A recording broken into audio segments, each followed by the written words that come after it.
Hi friends, இன்றைக்கி நம்ம அதுரு சேனலில் மட்டன் நல்லா காரசாரமாக வறுத்தரைச்சி கிரேவி தான் வைக்க போகிறோம். வாங்க எப்படி செய்யுதுன்னு பார்த்துடலாம். அதுக்கு ஒரு 1/2 கிலோ மட்டன் தேவைப்படும். 1/2 கிலோ மட்டன் நம்ம பாருங்கள் எல்லா ஆட்டுக்கறி எடுத்துருக்கோம். பாருங்கள் நல்லா சூப்பராக இருக்குது. இதை நம்ம பளிச்சுன்னு நல்லா சுத்தமாக கழுகிட்டு வரணும். அதுக்கு கழுகுறதுக்கு 1 ஸ்பூன் உப்பும் 1 ஸ்பூன் மஞ்சத்தூளும் போட்டு நல்லா பிசைஞ்சு விட்டு கழுக போகிறோம். ஏன்னா அதில் முடி என்ன இருந்தாலும் போயிடும். நல்லா சுத்தமாக இந்த மாதிரி நல்லா பிசைஞ்சு விட்டு கழுகிடுவோம். அப்போ கவிச்ச ஸ்மெல்லும் இருக்காது. பாருங்கள், இதை அப்படியே நம்ம பைப்பில் தண்ணியை திருப்பி விட்டு நல்லா பளிச்சுன்னு கழுக போகிறோம். 2-3 டைம் கழுக போகிறோம். இந்த மாதிரி நல்லா கழுகி எடுத்துருவோம்.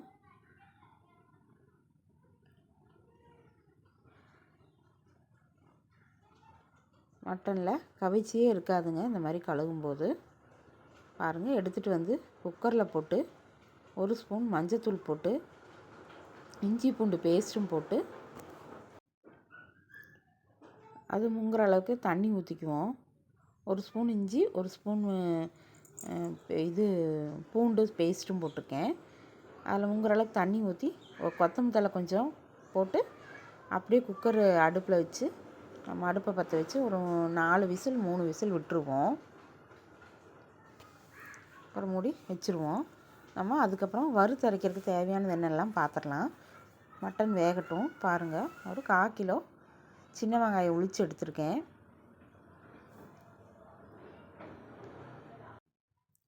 மிளகாத்தூள் 2 ஸ்பூன், மல்லித்தூள் 2 ஸ்பூனு, கசகசா ஒரு 1/2 ஸ்பூன் எடுத்திருக்கேன். சாதா ஜீரகம் ஒரு 1/2 ஸ்பூன் எடுத்திருக்கேன். சோம்பு 1 ஸ்பூனு, குருமிளகு 1 ஸ்பூன் எடுத்திருக்கேன். இஞ்சி பூண்டெல்லாம் அரைச்சி வச்சுருக்கேன். நமக்கு தேவையானது போட்டுக்கலாம். பட்டை, கிராம்பு, ஸ்டார் மொட்டு, விரிஞ்சி இலை எல்லாமே 2 ஏலக்காய் அந்த மாதிரி எல்லாம் எடுத்து வச்சுருக்கேன் குழம்பு தாளிக்கிறதுக்கு. பாருங்கள், நம்ம வறுத்தரைக்கிறதுக்கு எப்படின்னு பார்த்துருவோம். ஃபஸ்ட்டு ஒரு வடைச்சட்டியில் சின்ன வெங்காயத்தை போட்டுடலாம். இதில் நீங்கள் கடலெண்ணெய், ஆயில் என்ன வேணாலும் யூஸ் பண்ணிக்கலாம். தேங்காய் எண்ணெய் நான் யூஸ் பண்ணியிருக்கிறது தேங்காய் எண்ணெய். நான்வெஜ் வைக்கும்போதெல்லாம் தேங்காய் எண்ணெய் வச்சா நல்லாயிருக்கும். 3 காஷ்மீரி மிளகா போட்டிருக்கேன் கலருக்காக. வெங்காயம் நல்லா வறுபடணும். நல்லா கோல்டன் கலரில் நல்லா உள்ளெல்லாம் ஃப்ரை ஆகணும். நல்லா அந்த மாதிரி வறுபடணும். பாருங்கள், இந்த மாதிரி நல்லா மொறுன்னு வர மாதிரி ஃப்ரை ஆகணும். இப்படி பண்ணால் தான் இந்த குழம்பு நல்லா டேஸ்ட்டாக இருக்கும். கிரேவி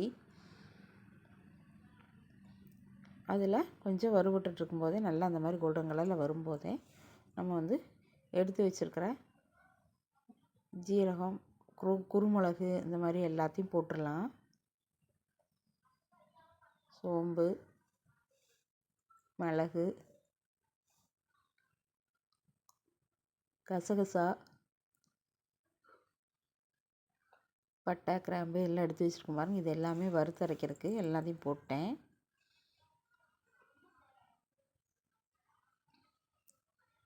போட்டு நல்லா வறுபடும் போதே நல்லா ஒரு கைப்பிடி அளவுக்கு கருவேப்பிலை போட்டுடலாம். நிறைய கருவேப்பிலை சேர்த்துவேன். நான்வெஜ் வைக்கும்போது எல்லாத்துக்குமே சேர்த்துவேன். அதனால் இது போடும்போது உங்களுக்கு நல்லாயிருக்கும், ஃப்ளேவர் நல்லாயிருக்கும்.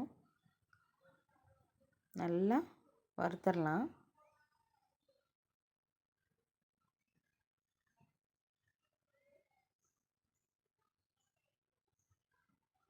அதுக்கப்புறம் நம்ம எடுத்து வச்சுருக்க மிளகாப்பொடி, மல்லிப்பொடி எல்லாம் போட்டுருவோம்.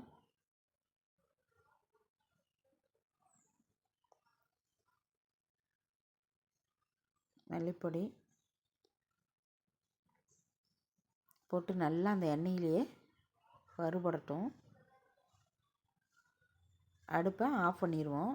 ஏன்னா கலர் சேஞ்ச் ஆச்சுன்னா குழம்பு நல்லா இருக்காது, கலர் வேறு மாதிரி இருக்கும். அதனால் சட்டி சூடாக தான் இருக்குது. அந்த சூட்லேயே நல்லா வறுபடட்டும். நல்லா அடி பிடிக்காத அளவுக்கு வறுபட்டு அதை ஆற விட்டுட்டு மிக்ஸி ஜாரில் போட்டு அரைக்கணும். 10 நிமிஷம் அப்படியே இருக்கட்டும், ஆறட்டும். ஆறுனதுக்கப்புறம் இந்த மிக்ஸி ஜாரில் போட்டு அரைச்சி எடுத்துகிட்டு வந்துடலாம். நல்லா நைஸாக அரைச்சி எடுத்துகிட்டு வந்துடுவோம். பாருங்கள், இந்த மாதிரி பக்குவத்தில் வரணும். அரைச்சி எடுத்துகிட்டு வந்தாச்சு. நீ அடுப்பில் குழம்பு எப்படி தாளித்து விடுறதுன்னு பார்க்கலாம் வாங்க. மட்டன் நல்லா வெந்திருக்கும். இறக்கி வச்சு பார்க்கலாம். அடுப்பில் சட்டி வச்சு ஒரு 4 ஸ்பூன் எண்ணெய் விட்டுக்கலாம். அதில் பட்டை, கிராம்பு, சோம்பு இதெல்லாம் தாளிக்கிறதுக்கு எல்லாம் போட்டுருவோம்.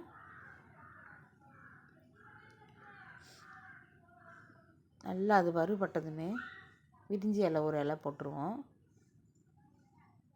அதுக்கப்புறம் பெரிய வெங்காயம் ஒரு நல்லா 2-3 பெரிய வெங்காயம், பெருசாக இருந்தால் 2 எண்ணம், சின்னதாக இருந்தால் 3 வெங்காயம் நல்லா நீள நீளமாக கட் பண்ணி வச்சுருக்கேன். ரொம்ப பொடியாலாம் கட் பண்ணல.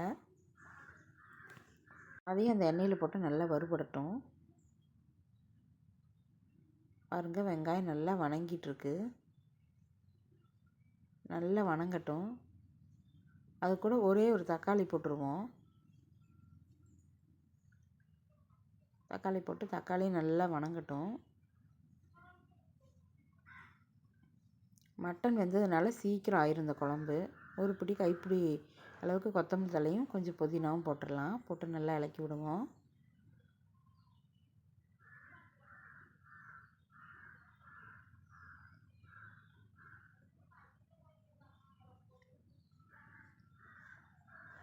நல்லா வணங்கினதுக்கப்புறம் நம்ம மிக்ஸி ஜாரில் எடுத்து வச்சுருக்க அரைச்சி வச்சுருக்க மசாலாகள் எல்லாம் போட்டு இந்த வெங்காயத்து கூடவே வணக்கிடலாம். வெங்காயத்துலேயே நல்லா வணக்கி விட்டுட்டு அந்த வாசம் போகிற மாதிரி நல்லா வணக்கி விட்ருவோம். மிக்ஸி ஜார் கழுகுன தண்ணியை அதில் ஊற்றிடலாம்.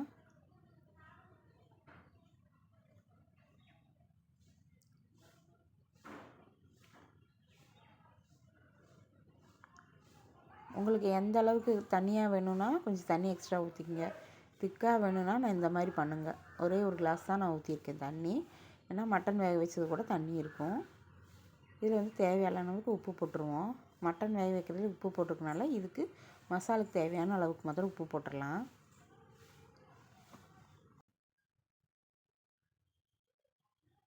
நல்லா கலக்கி விட்டுடலாம். இப்போ மட்டன் வெந்துடுச்சு. கொஞ்சம் சூப் ஒரு கிளாஸ் தனியாக மாற்றி வச்சுட்டேன் நான்.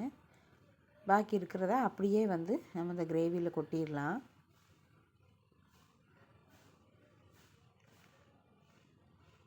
கிரேவியில் கொட்டி நல்லா இளக்கி விட்டுருவோம். 10 நிமிஷம் நல்லா கொதிச்சா போதும். இந்த மிளகா வாசம் போனாலே போதும், கிரேவி ரெடி ஆயிரும். கிரேவி நல்லா கொதிக்குது பாருங்கள். நல்லா வாசம் வருது, மணமாக இருக்குது குழம்பு. இது கூட நம்ம தேங்காய் ஒரு தேங்காய் மூடியில் பல்லாக கட் பண்ணி வச்சுருக்கேன். அதையும் போட்டு கொட்டி நல்லா ஒரு கொதி வரட்டும். மட்டன் கிரேவி காரசாரமாக ரெடி ஆயிடுச்சு. இட்லி, தோசைக்கு, சப்பாத்திக்கு எல்லாத்துக்குமே சூப்பராக இருக்கும். நீங்களும் ட்ரை பண்ணி பாருங்கள். சாதத்துக்கும் நல்லாயிருக்கும். இந்த வீடியோ உங்களுக்கு பிடிச்சுன்னா லைக் பண்ணுங்கள், ஷேர் பண்ணுங்கள், சப்ஸ்கிரைப் பண்ணுங்கள். அதுரு சேனலை ஃபஸ்ட் டைம் பார்க்குறவங்களா இருந்தால் சப்ஸ்கிரைப் பண்ணி பக்கத்தில் இருக்கிற ஆளுங்கிற பெல் பட்டன் அமுத்துங்க. சூப்பராக ரெடி ஆயிடுச்சுங்க. ட்ரை பண்ணி பாருங்கள். தேங்க்யூ.